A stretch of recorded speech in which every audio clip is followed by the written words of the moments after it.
수소 경제가 개화하면 연료전지 쪽에 큰 기회가 생길 거라는 점은 너무 당연한 얘기처럼 들리기도 하는데요.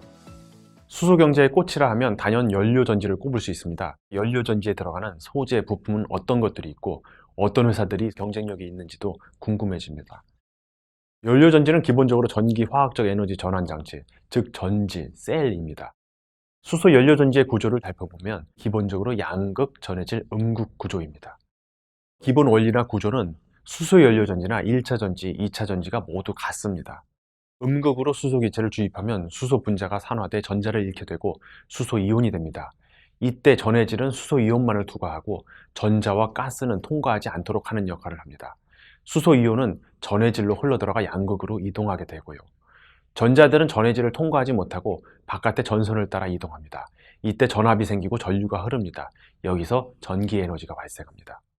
연료전지의 성능을 결정하는 가장 중요한 요인 가운데 하나가 전해질이 이온을 얼마나 잘 흘리냐입니다. 그래서 전해질막이 매우 중요한 핵심 소재입니다. 상하 프로탱크는 전해질막에 쓰이는 이 PTFE 제조 특허를 지닌 곳입니다. 원래 이 소재는 미국 회사 고호가 독점하던 거였습니다. 고호는 고어텍스를 발명한 빌 고호가 창립한 회사고 실제 고어텍스에도 이 PTFE가 들어간다고 합니다. 상하 프로탱크가 고호의 독점 체제를 깨고 국산에 성공한 것이죠.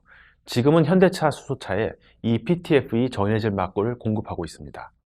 기술적 난도가 높고 글로벌 경쟁이 제한되어 있는 소재라 수소 경제를 구동하는 핵심이라 할 수 있는 수소 연료 전지가 확대됐을 때 가장 수혜가 확실한 분야라고 볼 수 있겠죠. 다음으로 막전극 접합제를 만드는 비나텍도 주목할 필요가 있을 텐데요. 막전극 접합제는 전해질막에 음극과 양극을 부착하고 여기에 촉매층, 가스 확산층을 더한 일체형 부품으로 연료전지 원가의 40%를 차지하는 핵심 부품입니다. 비나텍은 지지체와 촉매, 막전극 접합제를 종합적으로 개발해 생산할 수 있는 세계에서 얼마 안 되는 기업입니다. 국내에서는 유일한 것으로 파악되는데요. 비나텍의 핵심 경쟁력은 탄소 소재에 있습니다. 탄소 나노 섬유와 카본 블랙을 지지체로 사용합니다. 2002년부터 꾸준한 연구 개발로 탄소의 입자 크기를 완벽히 조절 제어할 수 있는 기술력을 확보했는데요. 그 성과가 수소 연료전지 소재 부품에서도 빛을 볼 수 있게 된 것이죠. 2018년 SPO셀에 막전극 접합제 납품을 시작했고 2021년, 2022년에도 추가 공급이 이어졌습니다. 향후 다른 고정형 연료전지 쪽과 수소차용 연료전지로도 공급이 확대될 것으로 기대해 볼 만합니다. 코오롱 인더스트리도 막전극 접합제 생산 기반을 갖춘 곳입니다.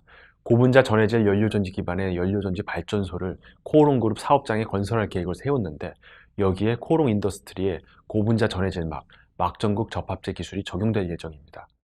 수소 연료전지와 관련해 실적 가시성이 높은 분야는 연료전지의 주변 기계인 수분 제어 장치입니다. 습도는 연료전지 성능을 좌우하는 요소 가운데 하나인데 코오롱 인더스트리의 수분 제어 장치는 점유율이 글로벌 1위인 것으로 파악됩니다. 현대차의 수소차 넥소에 공급하고 있습니다. 지금까지 살펴본 상하 프론테크, 비나텍, 코오롱 인더스트리의 사업에서 수소 연료전지 비중은 아직 높은 편은 아닙니다. 원래 주력 품목이 수소 연료전지는 아니었기 때문인데요. 그런데 이는 수소 시대가 왔을 때 이들의 수혜 강도가 크지 않을 거라는 걸 의미하지는 않습니다.